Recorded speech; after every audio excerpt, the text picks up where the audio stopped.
I support what my fellow participant mentioned. So we mentioned by exception, not as a rule, because most of the situations are the same. In Kenya, one of the good things that has happened in the recent past is that we have introduced digital motor certificates. Almost 45% of the market's business comes from motor insurance. And we have introduced digitized motor certificates, that is virtual motor certificates, whereby we will email this virtual certificate to anybody who can download and take a color print out of it, and he or she can stick it on the windshield. So on the point that Ashok made about digital certificates, obviously there is a situation surrounding security. Whether the security is robust enough surrounding the production and printing of these certificates, because obviously it is very easy to copy and create fraud. So this is another point that can be thrown up here, that once you go down the digital route, do you have the robust cyber security protocols in place to prevent fraud? What has happened from our end, in fact, government now has effective end of March. They've also gone digital with regard to the issuance of road tax. Yeah, so it has to be linked to the insurance company. So the insurance company will not issue road tax without insurance, and it has to be now electronic. What we've done from our end is we've got QR codes, which I think are secure enough, and the system is linked to the Road Transport and Safety Agency, and obviously government has its own way of dealing with the security issues. From our end, we're issuing the insurance disc, which is digitized, and we've got QR codes, and that can be verified by way of, I don't think people can duplicate it. For us, it's also good because it's going to reduce our cost of printing whatever certificate of insurance, because now people can print from ordinary paper. So it's going to give us a huge saving. Zufan, if I can bring you back in here, you were talking on the claims side, and I'm wondering whether digitization is actually helping with the claims side, and also I'm wondering if there's any problems at the moment in paying claims, just in terms of access to cash and ability to sort of move the money around. With certain governments, I know some governments have rationed foreign exchange, for example. So I'd like to hear a little bit more about the claims experience from both those sides, from the practical side, the practical problems that you might be facing. Thank you, Liz. Completely, we are doing claims manually, face-to-face contact, physical inspection of properties. So we are not using any digital technology. We are doing everything manually. So that's why there is a big contact with customers. Customers are coming, customers are being served in the office. I was going to ask you if you think that in the future that might change in terms of preparedness for the possibility of a second pandemic, which everyone is talking about, with the climate change, pandemics might become more frequent. I'm just wondering whether it's something that you would look to change for the future as part of preparation. Yes, learning stage, because this is the first thing, the first pandemic that we are experiencing. So from this, we took a lesson that we cannot continue business as usual. So we have to look for other techniques, especially we have to look for using technology, giving service remotely. So this is a lesson that we are taking from this pandemic, one of the lessons. In fact, we have already started, as I said it earlier, we have already started to introduce some alternative channels we have to prepare ourselves. It's obvious that for the new normal. Even now, we have a modern application systems to process a claim, but still, the process still demands some face-to-face interaction. So what we did for the time being is now we have posted all formats necessary in our webpage so that customers download and fill the forms and use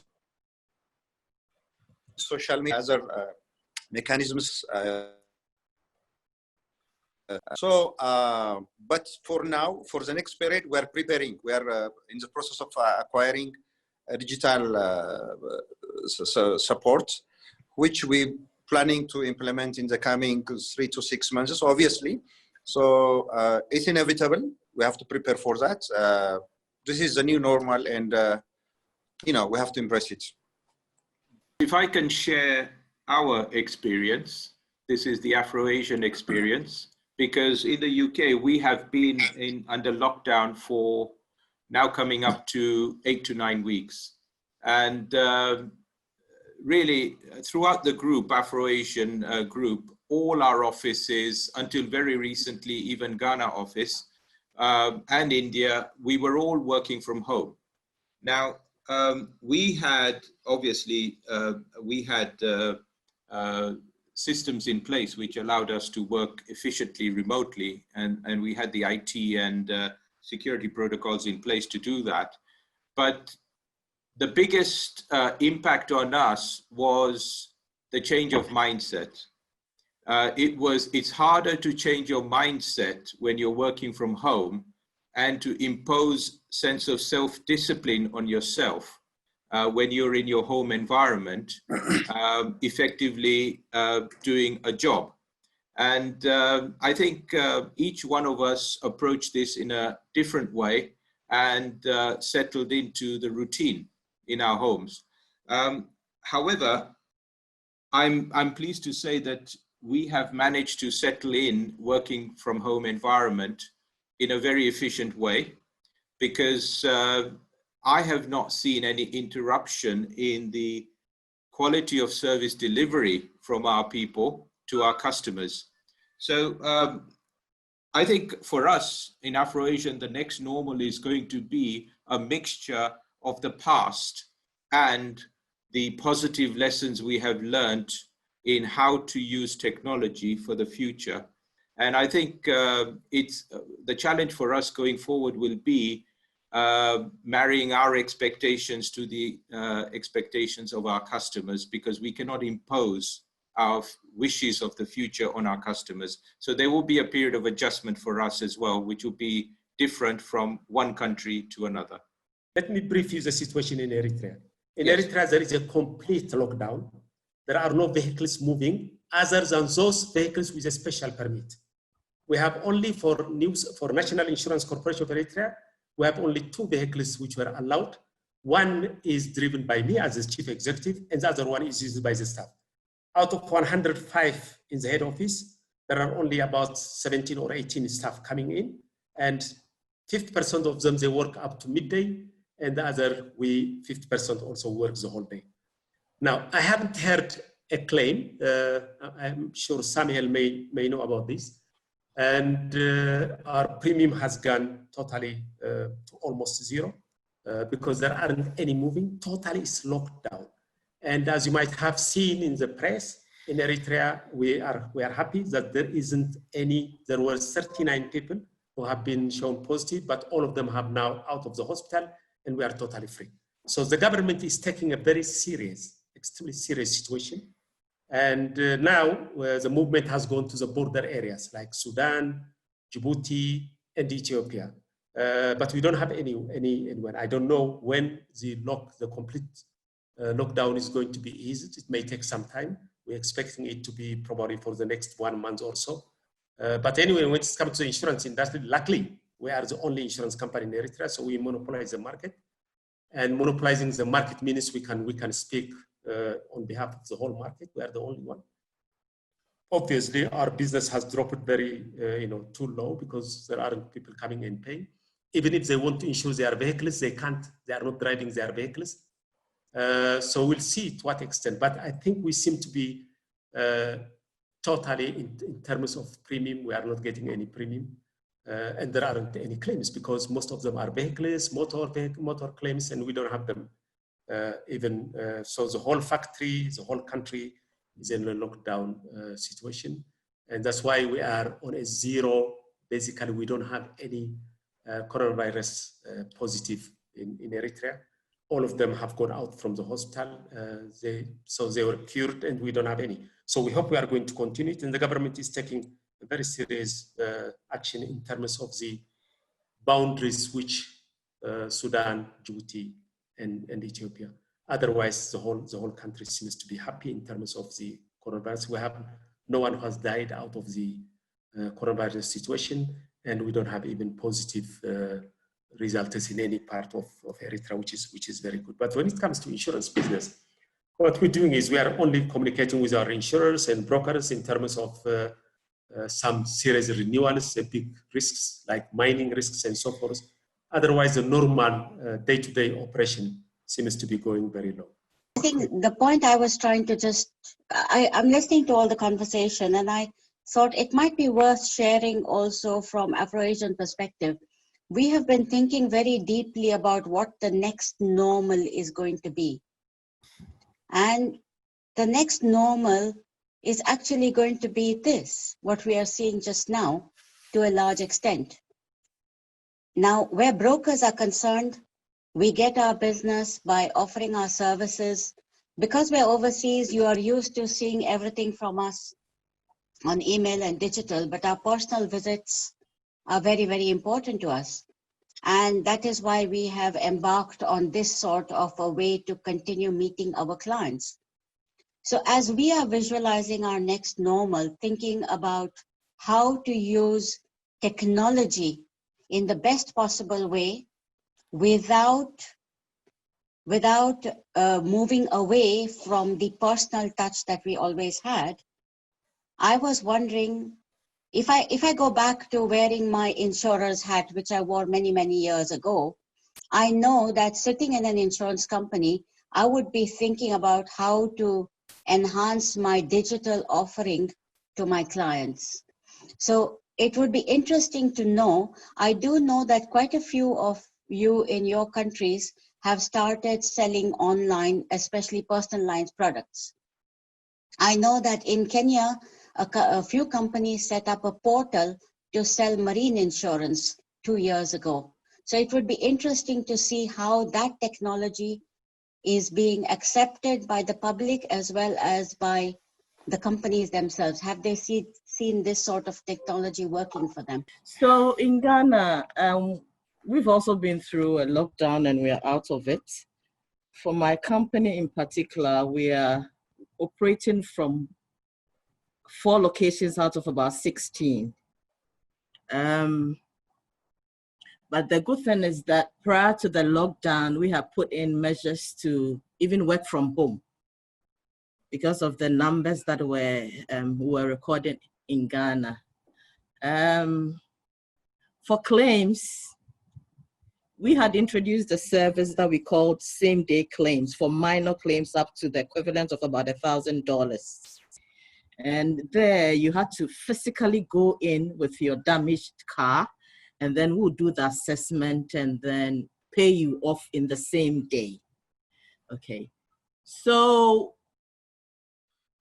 post-lockdown, or when we went into the lockdown, we were all working from home. We're processing claims as normal because we have systems. We have a tool that we call the Smart Workplace that we're able to move claims from, let's say, assessors to people that would authorize it, and then we electronically pay our claimants. So for claims, we have a system that works perfectly. With regard to exchange controls, for us, we have no exchange controls, and the government is does not have any intention to bring back exchange control with regard to movement of currency. between countries. Within the region, there's no indication. I haven't heard of anybody taking that route apart from what there already is existing in their jurisdictions. I doubt if it will be something that would come in now, unless there's a strain on forex. Maybe we may anticipate that. But with regard to online selling of insurance products, we've invested in that, and we've been running it for the last 3-4 years. I think the issue of culture also plays a major role for our countries. Doing anything online is always suspicious.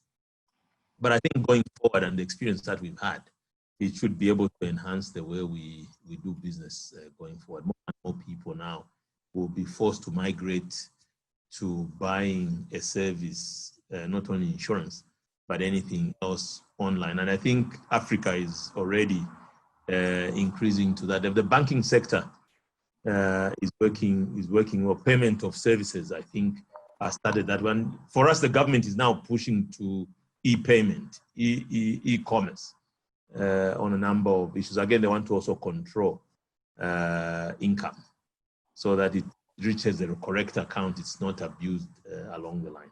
So I think it's going to change.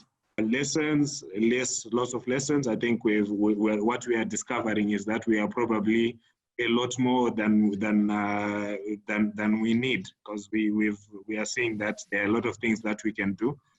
Fortunately for us, a lot of the significant part of our business, the motor business, had already moved online. So our cover notes for regulatory purposes and linked to the registration department. So a lot of that happens online already. We have electronic cover notes. So when you go through a roadblock, it's very easy to find out if you are insured or not, and you need the insurance to license. So that has gone very, very smoothly. And payment platforms, we have a lot of payment platforms, including one of the, I think, better used mobile payment platforms. Most of it out of necessity, really, because we had currency challenges in terms of actual physical notes. So that has not been a challenge per se. I think I would say for us, I think those are the major issues for us on the ground. But certainly a lot of the other classes of insurance that are not compulsory, we are seeing them really taking a dip or suffering, as it may, because the underlying businesses themselves are under a lot of strain, and there is very little government support for our clients. So I lost you a bit. I think it was the connection, Liz. But if I heard you right, you were asking about my experience and what the country is ready for the future, right? Yeah, absolutely. Have you learned lessons through this experience for the future? Okay. Will it change anything that you do? Okay, yes, absolutely. I think, like Ernestina said, we had protocols already in place for business continuity. So depending on the number of cases we were getting, those protocols were just triggering. And so we had put in place structures to be able to work from home even before the lockdown happened.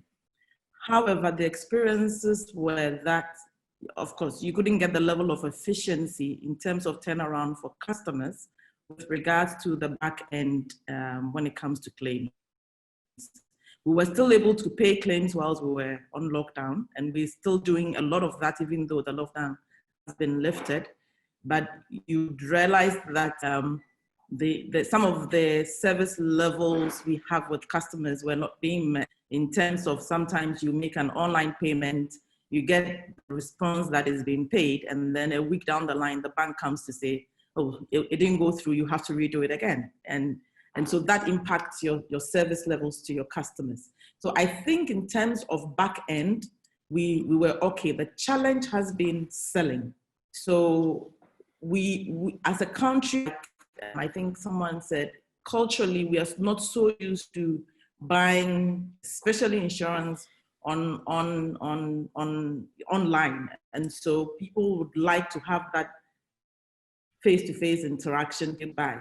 And with the current pandemic, face-to-face is also quite not the way to go. So we've seen a dip in our sales, especially with retail in that space. In terms of the commercial customers, it's been a bit easier because you can have Zoom meetings, you can discuss the policies before you do the renewal. Zero, can I bring you in at this point? I know you wanted to comment on that. I just want to raise and share some experience in respect of some class of business, because to the best of my knowledge, there are only 3 classes of business that we should be worried about. One is the travel insurance, number 2 is the life insurance, and the third one is the BI, which is the business interruption one. Especially, let's share the experience of the other participants on how in their market is being handled or what the regulators are having in terms of BI, because BI is becoming the complicated issue on whether insurers have to pay arising out of the pandemics that we have, or is it arising out of some physical damage that is happening. So there are some issues. I have read a number of articles from South Africa and India as well.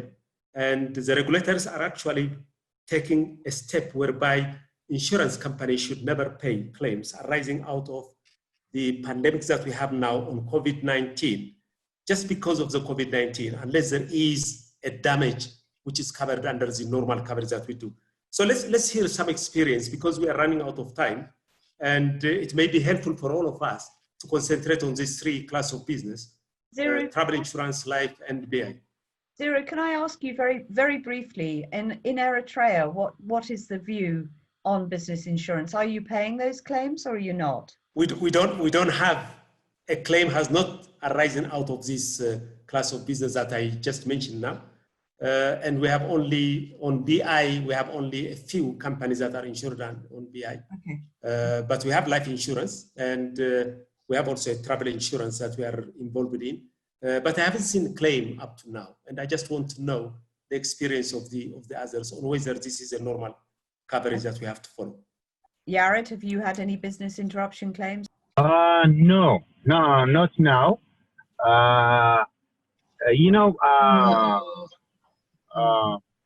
For travel insurance, our reinsurer exclusively expressed that it's not covered. So we also, but for life, it's been covered, and we continue giving a coverage because it's not excluded in our treaty as well as in our policy terms and conditions. BI, we have few customers. Only one is with extension to cover pandemic, but still no claim raised due to that. So we don't have any claim.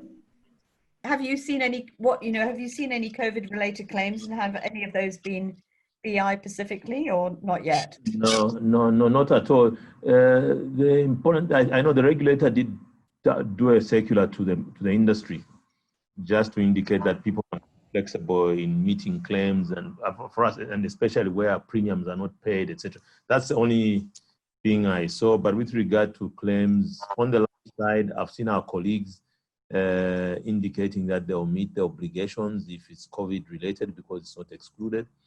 That's the only market people are talking about that. On the business interruption side, there's been debate on the insurance forum. And obviously, people are just debating the fact that there's no material damage. Why should we pay BI?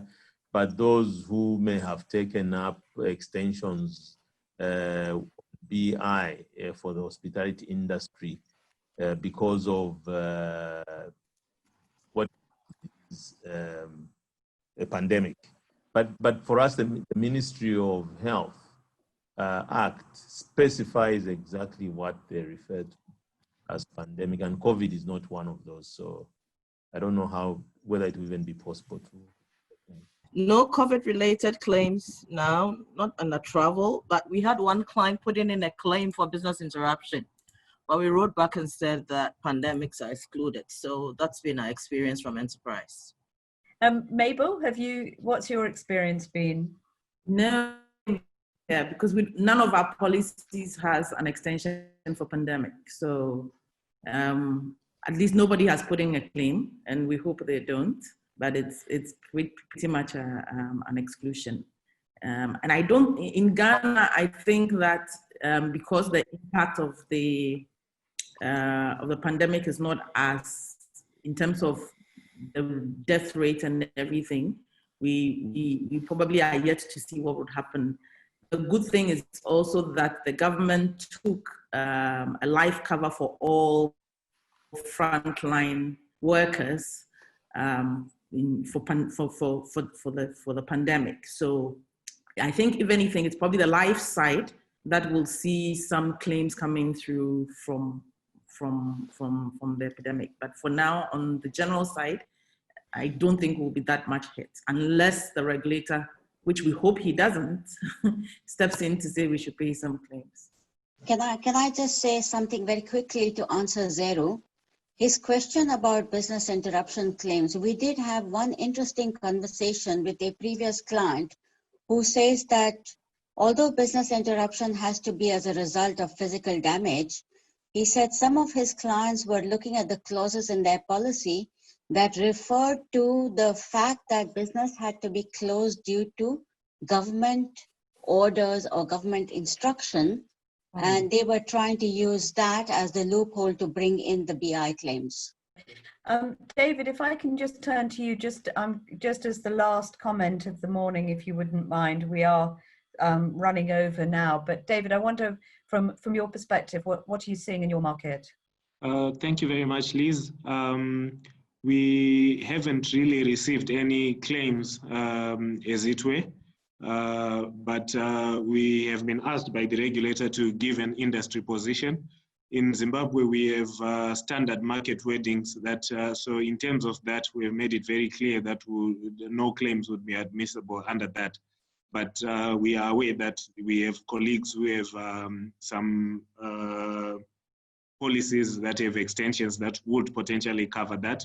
But I must also hasten to say that we are on lockdown at the moment, and some clients may well yet lodge their claims, because in terms of the agreement with the regulator, there is that understanding that if clients cannot lodge their claims because we are on lockdown, when they do lodge them, we cannot dismiss them on the basis of late notification. So the claims could well yet come, but at the moment we have not yet received any.